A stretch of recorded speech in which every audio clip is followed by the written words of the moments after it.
A beautiful, vibrant 18-year-old woman was found brutally murdered beneath a tree in New York City's Central Park. Her jewelry was gone, her blouse torn, her body marked with bruises, and her eye swollen shut. Her name was Jennifer Levin, and her death would ignite a media firestorm that rocked the city and left a stain on the justice system that still lingers today.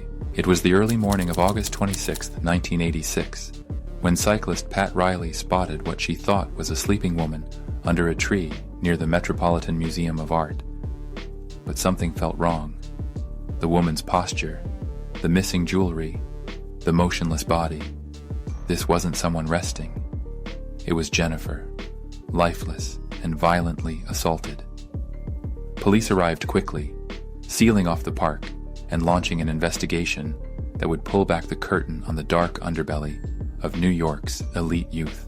Jennifer was young, popular, and full of life. She had plans. She was on the verge of leaving for college in Boston, a new chapter waiting for her just days away. But before she left, she was making rounds to say goodbye to friends. The night before her death, Jennifer had been at Dorian's Red Hand, a popular bar for the privileged Upper East Side kids who were no strangers to alcohol, drugs, and wild parties. This wasn't your typical high school hangout. It was Studio 54. It was ecstasy. It was cocaine. And it was a world with no adult supervision, where teenagers lived like celebrities, hidden behind their wealth. That night, Jennifer had been seen with a charming and handsome young man named Robert Chambers. He was part of the same scene, but came from a different background. His mother was a hard-working nurse, and Robert had always straddled the line between the world of privilege and his modest roots. He was tall, good-looking, and well-spoken. He had attended elite prep schools on scholarships, mingled with the city's wealthiest kids, and played the part perfectly. But he also had a history that no one wanted to acknowledge: petty theft, substance abuse, and a manipulative streak that would soon come to light in horrifying ways. When police spoke to Robert, they immediately noticed the fresh scratches on his face and chest. He laughed them off, blaming his cat. But his story quickly began to change. At first, he said he left Dorian's alone. Then he admitted he walked with Jennifer to Central Park. Then came the most shocking version of events: that Jennifer had tied his hands with her underwear and sexually assaulted him. He claimed he broke free and pushed her off, only to find she wasn't moving. Not once did he call for help. Instead, he stayed in the park. He watched from the shadows as police arrived as the investigation began. He said nothing, did nothing. And this chilling detail, his nonchalance, his lack of remorse, spoke volumes. The police didn't buy it. The physical evidence, his demeanor, and his changing story were red flags. Robert was arrested, and that's when the media circus began. Headlines splashed his face across the nation, not as a murder suspect, but as the Preppy Killer. Robert's defense attorney, Jack Littman, took a bold and disturbing approach. Blame Jennifer. The victim, he claimed, was sexually aggressive, wild, and into rough sex. He spun a narrative of a good Catholic boy led astray by a promiscuous girl. Robert, he said, was the real victim. Jennifer's reputation was shredded in public. Her diaries were labeled a sex diary, despite having no sexual content. Feminist groups protested. Victim advocacy organizations spoke out. But the damage was done. Public opinion was split, and the courtroom became a battleground not just over guilt, but over character. Behind the scenes, prosecutors Linda Fairstein and Detective Mike Sheehan worked tirelessly. They discovered Robert was no angel.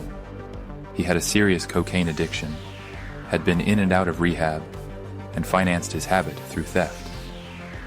He'd stolen from friends, broken into apartments, and left a trail of crimes behind him. They spoke to former friends, classmates, and partygoers. Slowly, a different Robert emerged, manipulative, entitled, and dangerous. Then, a twist.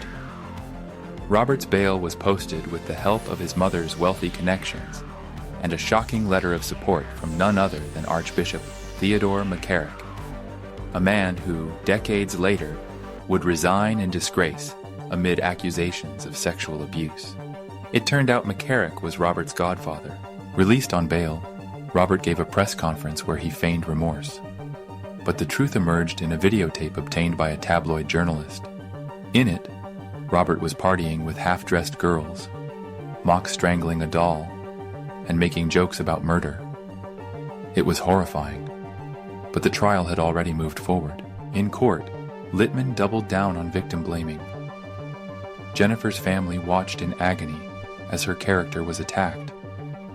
The prosecution, meanwhile, had hoped to use DNA evidence from Jennifer's jacket, blood, and saliva that pointed to intentional smothering. But the judge deemed DNA too new and unreliable. It was excluded. That groundbreaking evidence, a potential slam dunk, was never heard by the jury.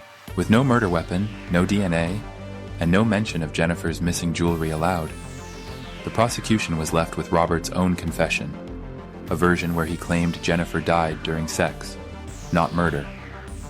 And that was just enough to raise doubt. The jury deliberated for 9 agonizing days. Tensions ran high. One juror even faked a heart attack to be excused. Then, a deal was struck. Robert Chambers pled guilty to first-degree manslaughter. He was sentenced to 5 to 15 years. 15 years for the life of a young woman, for the silence he maintained as she lay dying, for the lies he told, for the life he stole. He served all 15. Jennifer's family, heartbroken, watched him walk free in 2003. But freedom didn't last long. Within a year, Robert was arrested for drug possession. Then again in 2007, this time for dealing. He was sentenced to 19 years.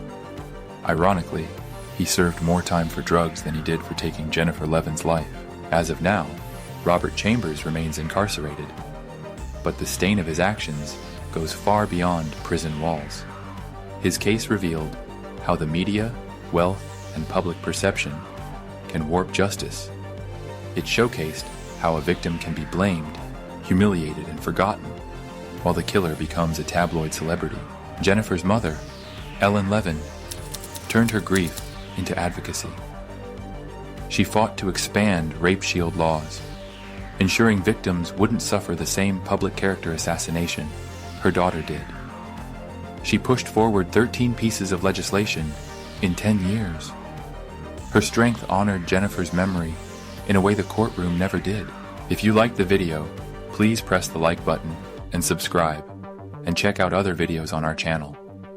We've got a lot of other stories about murders that are not resolved to this day.